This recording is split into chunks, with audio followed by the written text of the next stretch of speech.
इस दुनिया में, खासकर इस देश में 95% लोग उस चीज के बारे में सोचते हैं जो उनके हाथ में है ही नहीं। क्या? फल। सर आपको पता ही नहीं कल क्या होने जा रहा है। तो जब हमें कल का पता ही नहीं तो हम आज में रहे। और जितने लोगों ने अपने आज को सुधारना शुरू किया उनका कल बेहतरीन हो गया, क्योंकि जो कल के बारे में सोचते हैं वो आज कुछ कर ही नहीं पाएंगे, और जो पास्ट के बारे में सोचते हैं वो कुछ कर ही नहीं। दो लोग निष्क्रिय हैं। जो कल के बारे में सोचते हैं वो तो थोड़ा बहुत कुछ करेंगे भी, लेकिन जो पास्ट के बारे में सोचते हैं, हमारे पिताजी गवर्नर थे, रहे होंगे, बहुत लोगों के पिताजी गवर्नर थे, लेकिन हमारी जो शिक्षा पद्धति थी, कहानी। विक्रमादित्य जाते हैं बरगद के पेड़ पर, एक लाश को उतारते हैं, अपने कंधे पे रखते हैं, तो लाश उन्हें कहानी सुनाना शुरू करती है। अब सोचिए सर, इस कहानी का मकसद क्या है? सुनिए कहानी और उसका मकसद। लाश उन्हें कहानी सुनाना शुरू करती है कि एक आचार्य थे, उनकी बड़ी खूबसूरत सी बेटी थी। आचार्य के 3 शिष्य थे और तीनों उस लड़की को बहुत प्यार करते थे और तीनों बड़े योग्य थे। आचार्य जी को भी लगता था कि यार योग्य तो तीनों हैं, लड़की को भी लगता था कि योग्य तो तीनों हैं, तो शादी किससे करूं? बाप और बेटी दोनों बड़े कंफ्यूज थे कि विवाह किससे किया जाए।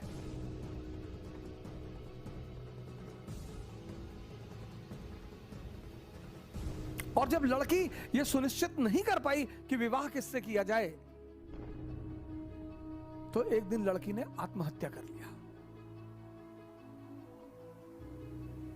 अब जब लड़की ने आत्महत्या कर लिया, तीनों बड़े निराश हुए, गए उसका दाह संस्कार किया। तो एक शिष्य तो तुरंत सन्यासी बन गया, वहीं धूनी लगा ली उसने उसकी कब्र के पास कि बस अब जीवन में कुछ करना ही नहीं, जिसको मैं प्रेम करता था वो बचा ही नहीं, तो अब जीवन में कोई सार नहीं, अब सिर्फ तपस्या करनी है और तपस्या करके ही जीवन को त्याग देना है।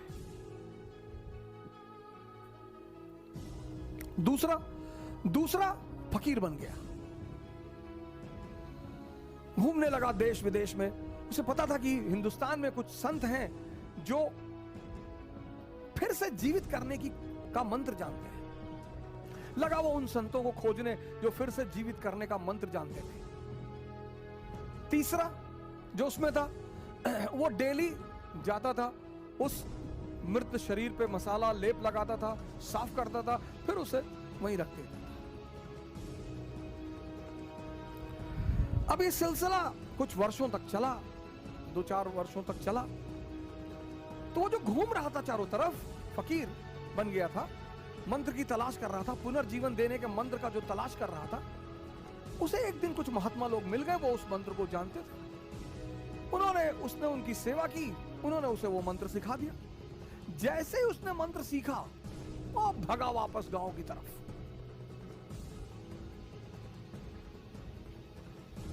और वापस आकर उसने उस युवती को फिर से जिंदा कर दिया।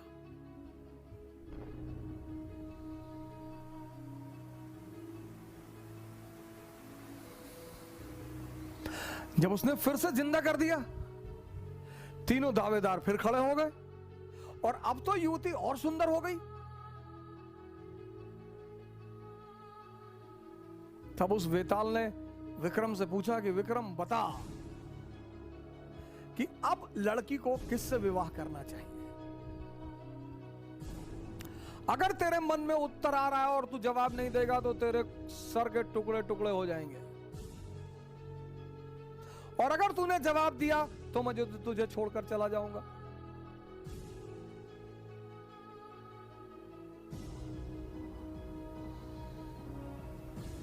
वेताल ने कहा कि अगर तेरे मन में जवाब आ रहे हैं, और ये नेचुरल प्रकृति है, हमारे सामने जब भी कोई परिस्थिति होती है, एक जवाब मन में आता है कि ये कर ले यार। नेचुरल प्रकृति है, नेचुरल जवाब आना ही है। तो विक्रम बेताल ने कहा कि देख विक्रम, अगर तेरे मन में जवाब आ रहा और तूने मुझे नहीं दिया तो तेरे सर के टुकड़े टुकड़े हो जाएंगे, और अगर दे दिया तो मैं चला जाऊंगा।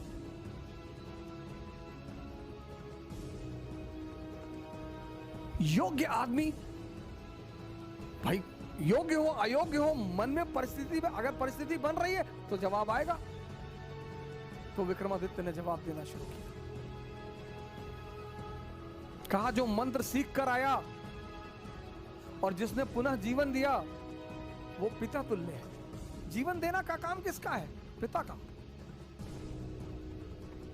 क्या दर्शन है सर! जीवन देने का काम किसका है? पिता का।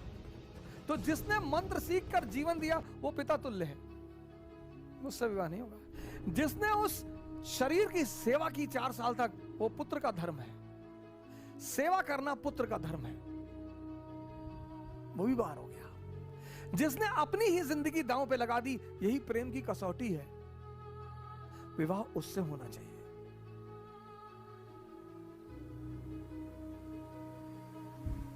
यह था शिक्षा देने का तरीका। और जैसे ही विक्रमादित्य ने जवाब दिया, वेताल उड़ चला कि तूने बोल दिया विक्रम। यानी अब सुनिए इस कहानी,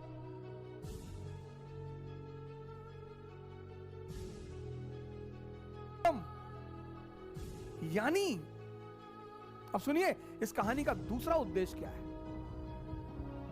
मौन। परम की जो प्राप्ति होगी वो मौन में होगी, साइलेंस में होगी। इसीलिए हिंदुस्तान में एक वर्ड है मुनि। मुनि मतलब जो मौन हो गया। परम की जो प्राप्ति होगी, परम की, 25 बार विक्रम जाता है, 25 बार वेताल उससे सवाल करता है, 25 बार वो जवाब देता है और वेताल हमेशा निकल जाता है। और जब अंतिम बार विक्रम चुप हो जाता है,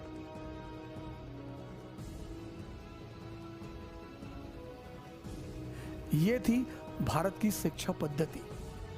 मैंने कहा ना, अगर आप पीछे पलटकर देखें भारत के इतिहास को, तो कभी कभी आपको लगा कि यार इतने महान लोग कैसे पैदा हो। तब तो यार ये कोठारी इंटरनेशनल नहीं था, तब तो रेयान इंटरनेशनल नहीं था। गांवों में जो स्कूल खुलते हैं, मैं गोरखपुर जा रहा था गोंडा से, तो रास्ते में एक कस्बा पड़ा, तो वहां पे स्कूल का नाम मैंने पढ़ा, वास्को डिगामा इंटरनेशनल स्कूल। गांव में सर, मतलब नाम का मतलब यह है कि हम अंग्रेज हैं, हम तुम्हारे बच्चों को अंग्रेज बनाएंगे। अंग्रेजी सीखना बुरी बात नहीं सर, किसी भी भाषा को सीखना बुरी बात नहीं है, लेकिन अपनी संस्कृति को समझे बिना अगर हमारी देश की 95% जनता ध्यान और योग कर रही होती ना सर, कोरोना कुछ नहीं कर पाता। लेकिन हमने तो मजाक उड़ाया सर,